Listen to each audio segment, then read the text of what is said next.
Hi friends, இன்றைக்கி நம்ம இந்த ட்ராமாவோட அடுத்த எபிசோடு தான் பார்க்க போகிறோம். ஸோ லாஸ்ட் எபிசோடில் இதுவரை பார்த்துருந்தோம் அப்படின்னா அந்த தாத்தா சொல்லியிருந்திருப்பாரு, ஒரு வேலை ஹீரோயின் உங்ககிட்ட போய் சொல்கிறாளோ, ஒன்றை சுத்தலில் விடுறாளோ அப்படின்ட்டு. இவனுக்கும் பார்த்தீங்கன்னா என்ன பண்ணுறதுன்னு தெரில. அப்படியே ஹீரோனை காட்டுறாங்க. இவ பார்த்தீங்கன்னா ஒரு மாதிரி யோசிச்சுட்டே தான் வந்துட்டுருக்கா. ஆக்சுவலாக இது என்ன டேப்லெட் அப்படின்னு ஒரு டாக்டர்கிட்ட போய் இவ கேட்டிருக்கா. இது சுகருக்காக எடுத்துக்கிற ஒரு டேப்லெட் தான், பட் நார்மலான பீப்புள்ஸ் எடுத்துக்க கூடாதுன்னு. ஒரு வேலை தெரியாமல் இந்த மாத்திரையை எடுத்துக்கிட்டாங்கன்னா என்ன ஆகும் அப்படின்ட்டு. அது கொஞ்ச நேரத்துக்கு அன்கான்ஷியஸாக இருக்கும். நிறைய எடுத்துக்கிட்டாங்க அப்படின்னா கோமாக்கே போகிறதுக்கு வாய்ப்பு இருக்குது அப்படின்ட்டு. ஸோ இவளுக்கு பார்த்தீங்கன்னா ஒரு மாதிரி ஏதேதோ மண்டைக்குள்ளே ஓடிட்டுருக்கு. இதுக்கப்புறமா அந்த அட்மினை தான் காட்டுறாங்க. இவர் பார்த்தீங்கன்னா அந்த ஃபெங்குக்கிட்ட ஒரு ஃபார்மில் சைன் வாங்கிட்டு இருக்காங்க. அதாவது இந்த இன்ஸ்பெக்ஷன் டீம் வந்திருப்பாங்கல்ல, அவங்க செகண்ட் டைமாக இன்ஸ்பெக்ட் பண்ண போகிறாங்க. அதுக்கான ஏதோ ஒரு விஷயம் தான் போல், ஃபார்மாலிட்டிஸ் தான் போல். ஸோ இவர் சொல்லிட்டு இருக்காரு, திரும்பவும் இவங்க என்னத்தை தான் பார்க்க போகிறாங்க, முடிச்சுட்டு போக வேண்டியதானே அப்படின்னு. அவங்க என்ன டாக்குமெண்ட்ஸ் கேட்குறாங்களோ அதை எடுத்துக்கூட, இல்லைன்னா விட மாட்டாங்க அப்படின்னு. ஆனால் சார் அவங்க அந்த ஆன்கே ட்ராவல்ஸோட எல்லா டாக்குமெண்ட்ஸுமே கேட்குறாங்க அப்படின்னு. இவனுக்கு ஒரு மாதிரியாக இருக்குது. சரி, ஏதாவது ஒரு பிரச்சனை அப்படின்னா ஃபர்ஸ்ட்டு என்கிட்ட இன்ஃபார்ம் பண்ண அப்படின்ற மாதிரி சொல்கிறாங்க. ஸோ அவர் அங்கேருந்து போனதுக்கப்புறமா இவன் பார்த்தீங்கன்னா நிறைய டேப்லெட்லாம் எடுத்து போடுறான். இதுக்கப்புறம் அந்த இன்ஸ்பெக்ஷன் டீமை தான் காட்டுறாங்க. அவனுக்கு பார்த்தீங்கன்னா மாசா உள்ளே வந்துட்டுருக்கானுங்க. அப்படியே அந்த ஃபெங்கு மென்னு ரெண்டு பேர்த்தையும் காட்டுறாங்க. அந்த ஃபெங்கு பார்த்தீங்கன்னா மென்னை பிடிச்சி பயங்கரமாக திட்டிகிட்டு இருக்காங்க.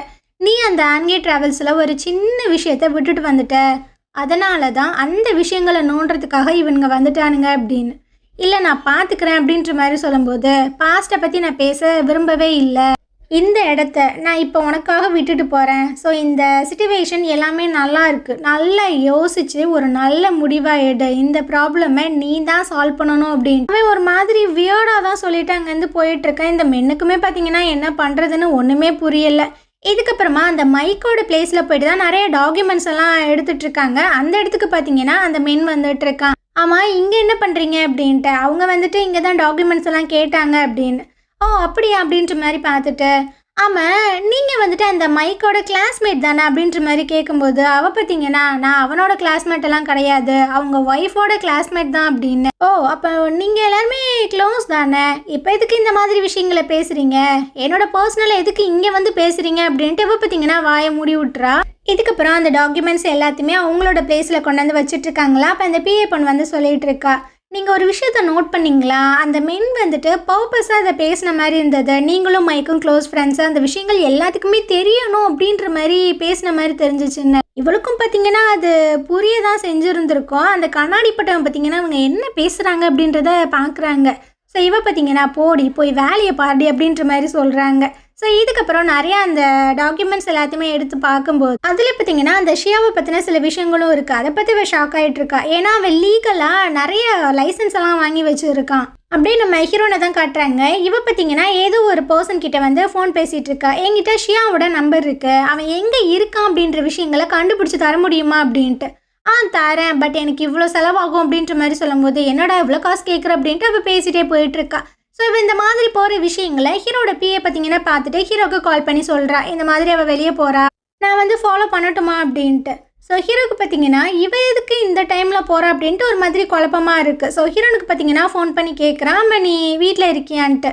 இல்லை நான் கொஞ்சம் வெளியே போகிறேன் அப்படின்ற மாதிரி சொல்லும்போது, சரி வென்ஸும் இங்கே தானே இருக்கா, இன்றைக்கி நைட்டு நம்ம எல்லோரும் ஒன்றா டின்னர் சாப்பிடலாமா அப்படின்ற மாதிரி கேட்கும்போது, இப்போ வேறு ஒரு ஃப்ரெண்டு என்னை இன்வைட் பண்ணியிருக்கானா, அவள் கூட டின்னர் சாப்பிட போகிறேன் அப்படின்ற மாதிரி சொல்கிறா. ஸோ இந்த விஷயங்களை பற்றி சொல்லும்போது அந்த தாத்தா பார்த்தீங்கன்னா கடுப்பாயிட்டுருக்காரு. பொய் சொல்கிறா, அவள் பொய் சொல்கிறா, நான் அவளை ஃபாலோ பண்ண வரைக்குமே அவளுக்கு வென்ஸு மட்டும்தான் ஃப்ரெண்டு, வேறு எந்த ஃப்ரெண்டு இருக்காங்க அது உனக்கே தெரியும்ல அப்படின்னு. இவனுக்கும் பார்த்தீங்கன்னா ஒரு மாதிரி டவுட்டாக தான் இருக்குது. சரி அந்த யூனிஃபார்மை பற்றி நீ விசாரிச்சு அப்படின்னு. எனக்கு அந்த யூனிஃபார்ம் மேலே தான் சந்தேகமாக இருக்குது. ஏன்னா அந்த ஹோட்டலில் வேலை பார்க்குற வெயிட்டர்ஸ் எல்லாருமே ரெட் கலரில் தான் யூனிஃபார்ம் போட்டிருக்கானுங்க. ஆனால் இந்த யூனிஃபார்ம் எதுக்குன்னே எனக்கு தரலன்னு. சரி அந்த லொக்கேஷனை மட்டும் கொடு, நானே போய் பார்க்குறேன் அப்படின்ட்டு இவன் பார்த்தீங்கன்னா அந்த ஹோட்டலுக்கே வந்துடுறான். அப்படியே சுற்றி சுற்றி பார்க்குறான். அந்த வெயிட்டர்ஸ் எல்லாருமே பார்த்தீங்கன்னா ரெட் கலரில் தான் கோட் போட்டிருக்காங்க. அப்படியே பார்த்துக்கிட்டே தான் வந்துட்டுருக்கான். அப்போ அந்த மேனேஜர் பார்த்தீங்கன்னா வெல்கம் பண்ணுறாங்க. சார் எத்தனை பேர் வந்திருக்கீங்க, உங்கள் ஃப்ரெண்ட்ஸ் வந்திருக்காங்களா அப்படி இப்படின்ட்டு. ஆனால் இவன் பார்த்தீங்கன்னா அதுக்கு பதில் சொல்லாமல் உங்கள் ஹோட்டலோட வேறு ஒரு பிரான்ச் ஏதாவது இருக்கா அப்படின்னு. இல்லை இது ஒரே ஒரு ஹோட்டல் தான் அப்படின்னு. சரி நீங்கள் எத்தனை பேர், உங்கள் ஃப்ரெண்ட்ஸ் வந்திருக்காங்களா அப்படின்ட்டு திரும்ப கேட்கும்போது, இல்லை நான் மட்டும்தான். அப்படியா, அங்கே போங்கன்ற மாதிரி சொல்கிறதுக்கு முன்னாடியே ரெஸ்ட் ரூம் எங்கே இருக்குது, நான் அங்கே போகணும் அப்படின்னு கேட்குறான். இந்த சைடு இருக்குது போங்க அப்படின்ற மாதிரி சொல்கிறான். ஸோ இவனும் பார்த்தீங்கன்னா ரெஸ்ட் ரூம்க்குலாம் போயிட்டு கையெல்லாம் வாஷ் பண்ணிகிட்டு இருக்கும்போது அந்த பாத்திரம்லாம் வாஷ் பண்ணுவாங்கள்ல அந்த ஆன்ட்டி அவங்க பார்த்தீங்கன்னா வராங்க. ஸோ அந்த யூனிஃபார்மை பார்த்தோன்னே இவனுக்கு ஒரு பொறி தட்டின மாதிரி இருக்குது. ஏன்னா இதே மாதிரி ஷர்ட் தானே ஹீரோன் கிட்ட இருந்திருக்கும். அதனால அவங்கள ஃபாலோ பண்ணியே அவன் வந்துட்டு இருக்கான். அவங்க பார்த்தீங்கன்னா கிச்சன் ஏரியாக்குள்ளே தான் போகிறாங்க. இவங்க எதுக்கு இதுக்குள்ளே போகிறாங்க அப்படின்ட்டு அப்படியே சுற்றி பார்க்குறான். யாருமே பார்க்கலையா? இவனு பார்த்தீங்கன்னா உள்ளே போயிடுறான். ஸோ அங்கே பார்த்தீங்கன்னா நம்ம ஹீரோயின் வந்துட்டு ஒரு ட்ரே நிறைய பாத்திரத்தை தூக்க முடியாமல் தூக்கி வச்சுட்டு இருக்கா.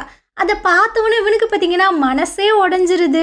என்ன இவன் இந்த ஹோட்டலில் பாத்திரம் தேய்ச்சிட்டு இருக்காளா அப்படின்னு ஒரு மாதிரி வெக்ஸ் ஆகி ரொம்ப கடுப்பாகி இவன் பார்த்தீங்கன்னா காரில் வந்து உட்காடுறான். ஸோ இவன் பார்த்தீங்கன்னா அந்த வேலை எல்லாத்தையுமே முடிச்சுட்டு எல்லாத்தையுமே எடுத்து வச்சுட்டு இருக்காளா. அப்போது அந்த வயசான மாதிரி ஒருத்தவன் இருப்பான்ல அவன் வந்து கொஞ்சம் ஃபுட்டெல்லாம் எடுத்து வைக்கிறான். நான் எல்லாத்தையுமே செக் பண்ணிட்டேன், யாருமே இந்த பிளேட்டை எடுக்கலை. ஸோ இது எக்ஸஸான ஃபுட்டு தான், நீ வந்துட்டு எடுத்துகிட்டு போ அப்படின்ட்டு அவள் அப்படியே பார்க்குறா. இந்த சோறுக்காக நம்ம இப்படிலாம் கஷ்டப்படுறோம்ல அப்படின்ட்டு அந்த சாப்பாடு எல்லாத்தையுமே எடுத்துகிட்டு வெளியே வந்துட்டு இருக்கா. அப்போ அந்த வயசான ஒரு பர்சன் இருக்கான்ல அவன் பார்த்தீங்கன்னா துணியோண்டு ஒரு சைக்கிள் வச்சுருக்கான். அதை எடுத்துக்கிட்டு நம்ம ஹீரோன் கிட்ட வந்துட்டு இருக்கான். அவன் வீடு எங்கே இருக்குன்னு சொல்ல, நானே ட்ராப் பண்ணுறேன் அப்படின்னு. இல்லை பக்கத்தில் தான் இருக்கு, நான் நடந்தே போய்ப்பேன் அப்படின்ற மாதிரி சொல்லும்போது விடமாட்டான், கையை பிடிச்சிக்கிறான். டே என்னடா பண்ணுற அப்படின்ற மாதிரி கேட்கும்போது நானும் சிங்கிள் தான், வா நம்ம 2 பேரும் கமிட் ஆகிக்கலான்னு கூப்பிட்றான். அவள் கடுப்பாயிட்டு இருக்கா. இதை எல்லாத்தையுமே ஹீரோவும் பார்த்துட்டு தானே இருந்திருப்பான். ஸோ அவன் பார்த்தீங்கன்னா கார் எடுத்துகிட்டு வந்து ஸ்டாப் பண்ணுறான். ஸோ ஹீரோவை பார்த்தோன்னே என் ஃப்ரெண்டு என்னை பிக்கப் பண்ண வந்துட்டான், நான் நாளைக்கு உன்னை பார்க்குறேன் அப்படின்ட்டு அவள் பார்த்தீங்கன்னா அப்படியே ஏறி காரில் உட்காந்துக்கிறா. ஸோ 2 பேரும் வந்துட்டு இருக்காங்களா. அவள் கேட்குறா, எதுக்கு நீ இந்த இடத்துக்கு வந்த அப்படின்னு. என்ன சாப்பாடு வாங்க போனியா, சாப்பிட்டியா அப்படின்ட்டு. சாப்பிட்டேனே அப்படின்ற மாதிரி சொல்கிறாள. நான் இன்னும் சாப்பிடல, வா நம்ம 2 பேரும் ஒன்றா ஹோட்டலில் போய் சாப்பிட்லாம் அப்படின்ட்டு ஒரு ரெஸ்டாரண்ட்டுக்கு தான் கூப்பிட்டு வந்திருக்கான். நிறைய ஃபுட்டெல்லாம் பார்த்தீங்கன்னா அவன் ஆர்டர் பண்ணியிருந்திருக்கான். நான் நிறைய ஆர்டர் பண்ணியிருக்கேன், நீ சாப்பிட்லையா, சாப்பிட அப்படின்ட்டு. ஸோ இவனும் பார்த்தீங்கன்னா சாப்பிட்றா. நல்லா சாப்பிட்ருப்பா போல். இன்றைக்கி பயங்கரமாக ஏப்பெல்லாம் வந்துட்டுருக்கு. ஒரு மாதிரி சிரிக்கிறான். ஆமாம் எதுக்கு நீ என்னை இங்கே கூப்பிட்டு வந்த அப்படின்னு. ஆனால் இவன் பார்த்தீங்கன்னா சிரிச்சிட்டே தான் இருக்கான். இவளுக்கு பார்த்தீங்கன்னா ஒரே ஒரு மாதிரியாக தான் இருக்குது. நீ அந்த லாயருக்கு ஃபீஸ் எல்லாம் பே பண்ணிட்டியா அப்படின்ற மாதிரிலாம் கேட்கும்போது இவ இல்லைன்ற மாதிரி சொல்கிறா. ஸோ இவனுக்கு புரியுது அந்த காசெல்லாம் கொடுக்கறதுக்காக தான் அவன் இந்த மாதிரி வேலையெல்லாம் பார்க்குறா அப்படின்னு. நான் வந்துட்டு கொஞ்சம் நாளைக்கு வேறு ஒரு சிட்டிக்கு போகிறாங்க, எனக்கு கொஞ்சம் வேலைகள் இருக்குது, அதனால் உன்னோட ஹியரிங் எல்லாத்தையுமே என்னால் அட்டன் பண்ண முடியாது, உன்னோட கேஸுக்குமே இதுக்கப்புறம் என்னால் ஹெல்ப் பண்ண முடியாது அப்படின்னு. அவளுக்கு பார்த்தீங்கன்னா ஒரு மாதிரி அப்செட் ஆயிடுது. இருக்கட்டும், இதை முன்னாடியே நம்ம பேசிக்கிட்டது தானே, நீ எந்த ஒரு இடத்துக்குமே வரமாட்ட, பேக் போனை வந்து சப்போர்ட் பண்ணுவேன்னு தானே சொன்ன, பரவாயில்ல அப்படின்னு. சரி நீ அந்த ஹியரிங்க்கு போகிறதுக்கு முன்னாடி நம்ம ஒரு ட்ரையல் பார்க்கலாமா அப்படின்ட்டு. என்ன சொல்கிற, இங்கேயா? இங்கே இல்லை, வேறு ஒரு பிளேஸ்க்கு போகலாம் அப்படின்ட்டு இவன் பார்த்தீங்கன்னா வேறு ஒரு பிளேஸ்க்கு கூப்பிட்டு வரான். இந்த பிளேஸ் ரொம்ப நல்லா இருக்கேப்பா அப்படின்ற மாதிரி சொல்லும்போது அவன் பார்த்தீங்கன்னா ஸ்டார்ட் பண்ணலாமா அப்படின்ற மாதிரி கேட்குறான். ஆமாம் நீ வந்துட்டு வேலை செய்கிறியான்னு. இவன் இல்லைன்றா. எவ்வளோ வருஷமா? 8 வருஷமா அப்படின்னு.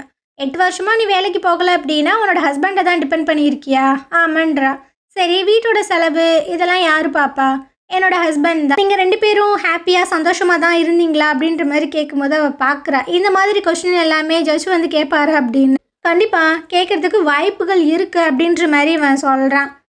நாங்கள் 2 பேரும் நல்ல ரிலேஷன்ஷிப்பில் தான் இருந்தோம் அப்படின்ற மாதிரி சொல்கிறான். சரி ஏதாவது காஸ்ட்லியான கிஃப்ட் வந்து உனக்கு ப்ரெசென்ட் பண்ணியிருக்கானா? இவ இல்லைன்றா. பொய் சொல்லாத, 2 வாட்ச் வந்து உனக்கு கிஃப்ட் பண்ணான் தானே அப்படின்ட்டு. இவ பார்த்தீங்கன்னா கடுப்பாயிட்டு இருக்கா. அந்த வாட்சோட ஸ்டோரி என்னன்றது உனக்கு தெரியும், தெரிஞ்சு ஏன் இந்த மாதிரி சொல்கிறேன்னு.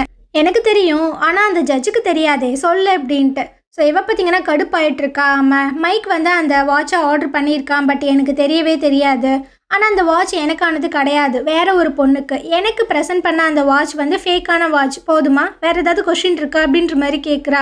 சரி அவன் வந்துட்டு லோன் எடுத்தான்ல, அதை பற்றி உனக்கு தெரியுமா? இல்லை எனக்கு தெரியாது அப்படின்ற மாதிரி சொல்கிறாளா. ஒரு மாதிரி கடுப்பாயிட்ருக்கா. எனக்கு இந்த மாதிரி கொஷின்லாம் கேட்காத, எனக்கு ரொம்ப இரிட்டேட்டிங்காக இருக்கு, ஹானஸ்ட்டாக கேளு, நான் ஹானஸ்ட்டாக பதில் சொல்லுவேன் அப்படின்ட்டு இவளே சொல்ல ஸ்டார்ட் பண்ணுறா. லைக் வந்து வேறு ஒரு பொண்ணு கூட அஃபேரில் இருந்திருக்கான். என்னோட ஐடி கார்டை எனக்கே தெரியாமல் எடுத்து தான் அவன் லோன் வாங்கியிருக்கான். அது மட்டும் கிடையாது, அவன் எனக்காக கொடுத்த அந்த வாட்ச் எல்லாமே ஃபேக் தான் அப்படின்ட்டு இவ கடக்குடான்னு எல்லா விஷயங்களுமே சொல்லிகிட்டு இருக்கா. இவன் பார்த்தீங்கன்னா ஒரு மாதிரி பார்க்குறான். அப்போ தான் அந்த தாத்தா சொன்ன விஷயங்கள் பார்த்தீங்கன்னா ஞாபகம் வருது. நீ வந்துட்டு ஹீரோயின் கிட்ட ரொம்ப நல்ல விதமாகவே நடந்துகிட்டு இருக்காத, அவகிட்ட கொஞ்சம் ஹார்ஷாக சில விஷயங்கள்லாம் கேளு, அப்போ அவள் ட்ரிகர் ஆகி உண்மையை சொல்கிறதுக்கு கூட வாய்ப்பு இருக்குது அப்படின்ற மாதிரி சொல்லியிருந்திருப்பாங்க. அதனால் இவன் பார்த்தீங்கன்னா கேட்குறான், அந்த மைக்கோட காசு எங்கே இருக்குன்றது உனக்கு தெரியும் தானே அப்படின்னு. இல்லை எனக்கு தெரியாது.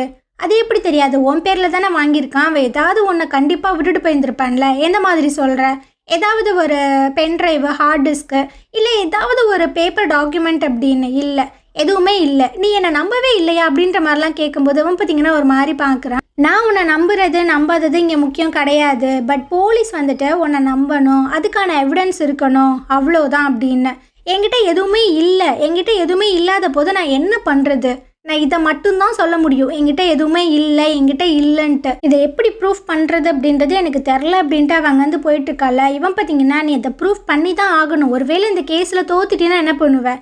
நான் அந்த லோன் அமௌண்ட்டை ஏற்றுக்கிறேன், நானே கட்டிப்பேன், நான் இப்போ ரொம்ப ஹாப்பியாக தான் இருக்கேன், அதே மாதிரி நான் என் லைஃப்பை லீட் பண்ணுவேன் அப்படின்ற மாதிரிலாம் சொல்லும்போது, எதை உன்னோட லைஃப் ரொம்ப நல்லா இருக்கா? உண்மையை எப்போவுமே நீ சொல்ல மாட்டியா? அந்த ரெஸ்டாரண்ட்டில் போயிட்டு நீ பாத்திரம் கழுவிட்டு இருக்க, இதுதான் நீ நல்லா வாழ்ந்துட்டுருக்கியா அப்படின்ட்டு. ஆமாம், இதில் என்ன தப்பு இருக்குது? நான் ஏதாவது தப்பு பண்ணானா? என்னோட வயிற்று பசியை போக்குறதுக்காக நான் பாத்திரம் கழுவுறேன், இதில் எந்த ஒரு அசிங்கம்லாம் எனக்கு கிடையாது, நான் நல்லா தான் இருக்கேன் அப்படின்ற மாதிரி சொல்லும்போது, நான் உனக்கு ஒரு நல்ல லைஃப்பை தரேன், உனக்கு தேவையான வீடு, காரு, மாதம் மாதம் உனக்கு $2,00,000 வந்து செலவுக்கு தரேன். அது மட்டும் இல்லை, நான் எவ்வளோ நாள் இங்கே இருக்கேனோ அது வரைக்கும் நீ வந்துட்டு என் கூட இருக்கணும், என்னோட கேர்ள் ஃப்ரெண்டாக கூட இருக்கலாம், தப்பு இல்லை. நீ என்ன நினச்சி பேசிகிட்டு இருக்க அப்படின்ற மாதிரி இவ கேட்கும்போது, இங்கே பாரு, ஃப்யூச்சரில் எனக்கு ஏதாவது ஒரு கேர்ள் ஃப்ரெண்டோ இல்லை எனக்கு கல்யாணம் ஆகுது அப்படின்னா இந்த விஷயங்களை முடிச்சுக்கரலாம். ஆனால் நீ வந்துட்டு அந்த காரு, வீடு எல்லாத்தையுமே நீனே வச்சுக்கன்ட்டு ஏதாவது உனக்கு நடந்துச்சா? இல்லையே, அப்படியே நீ லூசு மாதிரி இந்த மாதிரி நான் ட்ரிகர் பண்ணிகிட்ருக்க அப்படின்னு. நீ ஃபேஸ் பண்ணுற விஷயங்களை தானே நான் சொல்லிகிட்ருக்கேன், இது எப்படி ட்ரிகர் பண்ணுறதுல வரும் அப்படின்ட்டு. இப்போ பார்த்தீங்கன்னா ஒரு மாதிரி பார்க்குறா. நான் இங்கே வந்தது, உனக்கு ஹெல்ப் பண்ணது எல்லாமே நீ எனக்கு ஃபேவராக ஏதாவது பண்ணணும் அப்படின்றதுக்காக நினச்சிட்ருக்கியா? கிடையாது, எனக்கு உன்னை பிடிச்சிருக்கு, எனக்கு உன் மேலே ஃபீலிங்ஸ் இருக்குது அப்படின்ற மாதிரி சொல்லும்போது அப்படியே பார்க்குறா. எது, உனக்கு என் மேலே ஃபீலிங்ஸ் இருக்கா அப்படின்ட்டு. ஆமாம் இருக்கு அப்படின்னு. இவன் பார்த்தீங்கன்னா அவளை பிடிச்சி கிஸ் பண்ணி விட்டுறான், அவள் பார்த்தீங்கன்னா பிடிச்சி தள்ளி விட்டுட்டுருக்கா. இங்கே பார், இப்போது நான் உனக்கு வந்து ப்ரப்போஸ் பண்ணிட்டேன், இதுக்கப்புறம் நீ அந்த ரெஸ்டாரண்ட்டுக்கு வேலைக்கெல்லாம் போகக்கூடாது அப்படின்ற மாதிரி சொல்லும்போது இவன் பார்த்தீங்கன்னா கன்னத்திலேயே ஒரு அறையை விட்டுட்டு இருக்கா. அப்போவுமே இவன் பார்த்தீங்கன்னா அடங்க மாட்டான். நீ என்ன முடிவெடுத்திருக்க அப்படின்ற மாதிரி கேட்குறானா. இங்கே பாரு, உனக்கு என்ன நடந்துச்சு ஏது நடந்துச்சுன்னா எனக்கு தெரில, ஆனால் நீ லூசுத்தனமாக இந்த மாதிரி வந்து பேசிகிட்டு இருக்க. நானும் ஒரு மனுஷி தான், என்ன அந்த மாதிரி ட்ரீட் பண்ண, நீயும் அந்த மாதிரி நடந்துக்க, அப்படி நீ எப்படிப்பட்ட வாழ்க்கையை வாழ்ந்துட்டுருக்கன்னு உனக்கு தெரியுதா அப்படின்ற மாதிரி கேட்குறானா. இவ பார்த்தீங்கன்னா மறுபடியும் ரொம்ப டென்ஷன் ஆகி கத்திட்டு இருக்கா. நான் ரொம்ப சந்தோஷமாக தான் இருக்கேன், நான் இப்படி வாழ்கிறதுல யாருக்கு என்ன கஷ்டம், என்னோட வயிற்று பசியை போக்குறதுக்கு நான் பாத்திரம் கழுவுறேன், இதில் என்ன இருக்குது அப்படின்ட்டு ஒரு மாதிரி கத்துறா. உனக்கும் பார்த்தீங்கன்னா என்ன பண்ணுறதுனே தெரில. ஸோ கொஞ்சம் நேரம் அமைதியாகி, ஆமாம் உனக்கு என்ன தான் பிரச்சனை, எதுக்கு நீ இந்த மாதிரிலாம் பேசிகிட்டு இருக்க அப்படின்ற மாதிரி திரும்பி கேட்குறாள. இவன் பார்த்தீங்கன்னா அதான் நான் சொன்னேனே எனக்கு உன்னை பிடிச்சிருக்கு அப்படின்னு. ஸோ இவளுக்கு பார்த்தீங்கன்னா வார்த்தையே வரமாட்டுது. அப்போ அவன் உண்மையாக தான் மீன் பண்ணி சொல்கிறானா அப்படின்ட்டு. ஸோ 2 பேரும் ரிட்டன் காரில் வராங்க. அப்படியே அவ்வளோ அமைதியாக இருக்குது, யாருமே எதுவுமே பேசிக்கிறது. இதுக்கப்புறம் அவன் ஸ்டே பண்ணியிருக்கான்ல அந்த பிளேஸ்க்கு தான் வந்துட்டு இருக்கான். அவனோட ஆட்கள் எல்லாருமே இருக்காங்க. ஜோ பார்த்தீங்கன்னா இங்கேருந்து கிளம்பலாம் அப்படின்ற மாதிரி இருக்கேன். ஏன்னா ஹீரோ வந்து சொல்லியிருந்திருப்பான்ல, இதுக்கப்புறம் நீ இந்த விஷயத்தில் ஹெல்ப் பண்ணக்கூடாது, ஏன்னா ஹீரோயின் உன்னை பார்த்துட்டா அப்படின்னு, அதனால தான் இங்கேருந்து கிளம்ப போகிறான் போல். அப்போ ஹீரோ வந்து சொல்லிட்டு இருக்கான், இங்கே பாரு, கம்பெனிக்கு கால் பண்ணி இந்த கேஸை வந்து க்ளோஸ் பண்ண சொல்லு. ஹீரோனுக்கு இந்த காசை பற்றின எந்த ஒரு விஷயமுமே தெரியாது, அவளை வந்துட்டு இதுக்கப்புறம் டிஸ்டர்ப் பண்ண வேணான்னு சொல்லு, அப்புறம் நான் இந்த ஜாப்லேருந்து குவிட் பண்ணிக்கிறேன் அப்படின்ட்டு அவன் வாட்டில் போயிட்டுருக்கான். என்னாச்சு, ஏன் இவர் இந்த மாதிரி பேசிட்டு போகிறாரு அப்படின்ட்டு எல்லாத்துக்குமே ஒரு மாதிரியா இருக்குது. ஸோ இந்த தாத்தா பார்த்தீங்கன்னா வந்து கதவை தட்டிட்டு இருக்காரு. இங்கே பாருப்பா, நான் வந்து கம்பெனிக்கு கால் பண்ணி சொல்கிறேன், ஆனால் கொஞ்சம் நம்ம வெயிட் பண்ணலாம், கம்பெனி இதுக்கு ஒத்துக்கலைன்னா என்ன பண்ணுறதுன்ட்டு. அதுக்கு நான் என்ன பண்ணேன், என்னால் இதுக்கு மேலெலாம் பொறுமையாக இருக்க முடியாது அப்படின்ட்டு அவன் பார்த்தீங்கன்னா கதவை அப்படியே அடைச்சிக்கிறான்.